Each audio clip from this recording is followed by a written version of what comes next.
Hi everyone, continuing on once again with my series of the films of 1973.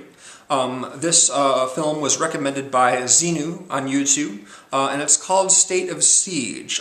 It's a French film, but it actually takes place in a Latin American country. Now, I did a little research online, and some claim that it takes place in Uruguay, and some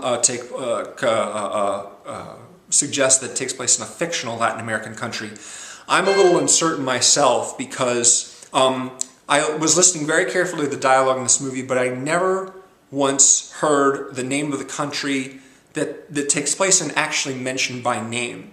They mention other countries nearby, other Latin American countries, but not the one that they're actually in, at least not that I could tell. I learned later on that most of the action takes place in the capital of Uruguay, or if it's the capital of Uruguay, called Montevideo.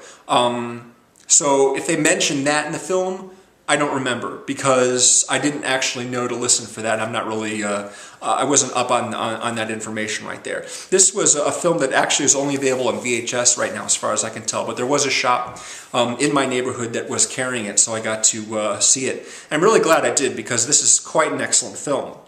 It was directed by a guy named Costa-Gavras. I believe that's how you say his name. He is from Greece originally, but he moved to France and made largely French films. He ended up making some American films as well.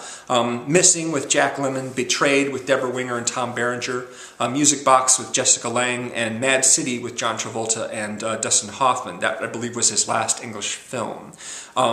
He made a bunch of French films, and like I said, this movie isn't French, but it's actually dubbed in English. This version I saw is dubbed in English, despite the fact that it takes place in Latin America. The story was inspired by a man named Don Mitriani. The main character, his name is Philip Michael Santore, and he's played by the actor Yves Montand. I believe that's how you say his name. He, along with all the other actors in this movie, are people I'm not really familiar with, so I couldn't tell you a whole lot about them. You can look them up on IMDb to see what else he's done, but again, it's a bunch of French films, you know, that I'm just not familiar with. So what happens in this film is it really starts interestingly with a nationwide manhunt, or at least a citywide manhunt, for this character, Philip Michael Santore, who's very, very important to the government for some particular reason. It's not really made clear what's happening here, but eventually, after searching home after home and car after car all throughout the city, eventually a police officer in uniform comes across a parked car which has a dead body inside it, and it turns out that is Mr. Santore. And when they have his funeral, there's a whole bunch of people that show up from the government to attend, but there's large sections of important institutions in the country that were supposed to be there but didn't come. They declined to attend the funeral. That's a really sort of controversial issue, and the media are really sort of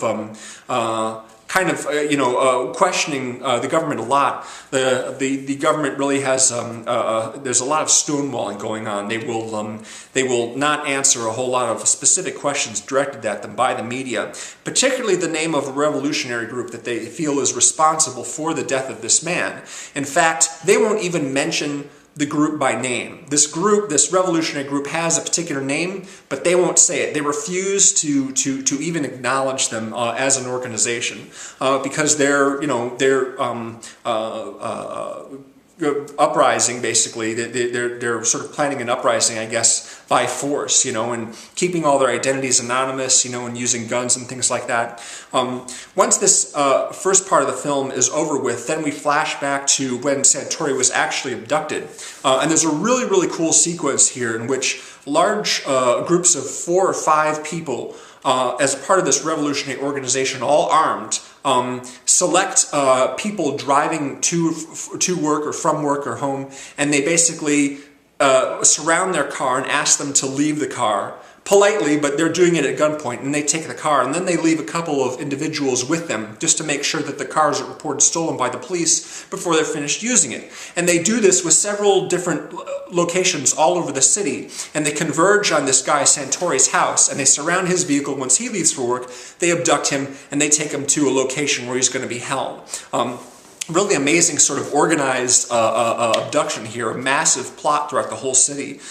These people have abducted Santori because they feel that he's an American. He's come from the United States, presumably to be an advisor in some benevolent way, I think with the crops or cattle, something like that. Only it turns out they are suspicious that he's actually there as an advisor for training shock troopers, state police, secret police, and other people who would work for the government to try and suppress the revolutionary types that want more transparency in the government, less secrecy, less fascist policies for the government. So after they find out that Santori's been abducted, there's this nationwide manhunt for this guy, because clearly he is a lot more important than just a guy who's advising on agriculture. Meanwhile, he's taken to the secret location. All these people are wearing ski masks, and they interrogate him somewhat politely, but they do interrogate him over the course of several days. Demanding that he admit to the fact that he's working for the U.S. government, and that he's arrived at this country basically to help the government suppress dissent and what have you. Really exciting film, really good movie. Unfortunately, like I said, it's not really available on DVD as far as I know, just on VHS, but I was able to see it, so I hope that some of you, if you're interested, are able to see it for yourself. Thank you very much, Xenu, for recommending this movie. Really liked it a lot. And please stay tuned, the rest of you, for more 1973 movies. I'm kind of on a 1973 burn right now, getting a whole bunch of them up at once. See ya.